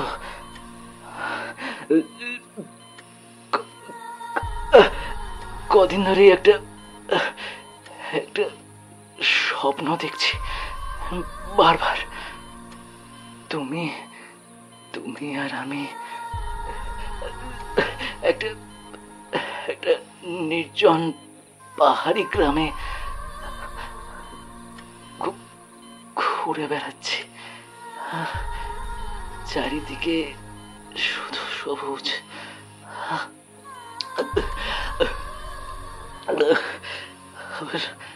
আবার মাঝে মাঝে সব অন্ধকার হয়ে যাচ্ছে। বিধি আমি যদি আর ফিরতে না পারি তাহলে তুমি অন্তত সেই পাহাড়ি দেশটা থেকে ঘুরে এসো কেমন। হয়তো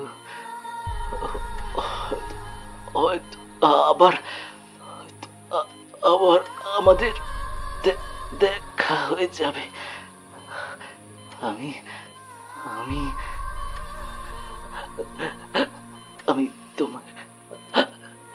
তোমার অপেক্ষায় থাকলাম।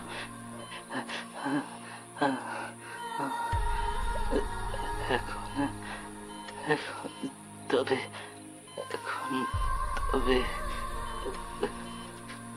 ঘুমাই।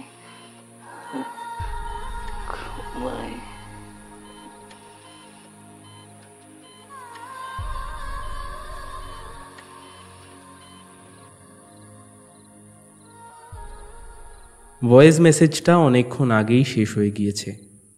আমরা তিনজনেই তবু নিশ্চল পাথরের মতো নিশ্চুপ বসে রইলাম। আমাদের চেনা পৃথিবীটা ক্রমশ অচেনা হয়ে যাচ্ছে। পুরাতন কলেবর ভেঙে নতুনের উত্থান আবহমান কাল। সেই কোনো এক অজানা নতুন দিনের প্রত্যাশায় আমরা তিন পুরনো বন্ধু আবার জীবনের নতুন সম্পর্কের সমীকরণ খুঁজতে বেরিয়ে পড়ব একদিন। পেছনে পড়ে থাকুক অতীতের যত মলিন গ্লানি। অচেনাকে চেনাই তো জীবনের অপর নাম। দিব্যি ছিল মন নিজের ঘরে, ভাঙলে দুয়ার দমকা প্রেমে কেমন করে।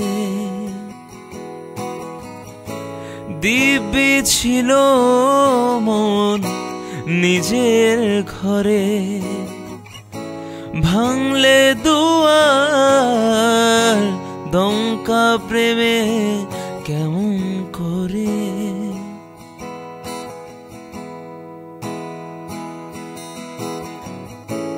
আজ তুমি দাঁড়িয়ে কেন নীরব ঠোঁটে,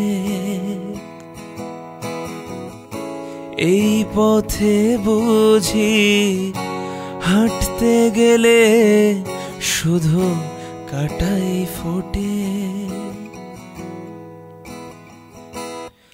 এত করে ডাকি তবু শোনো না যখন চলে যেও। এত করে ডাকি তবু শোনো না যখন চলে যেও। যেতে যেতে নিয়ে যেও ভালোবাসা মৃতদেহ।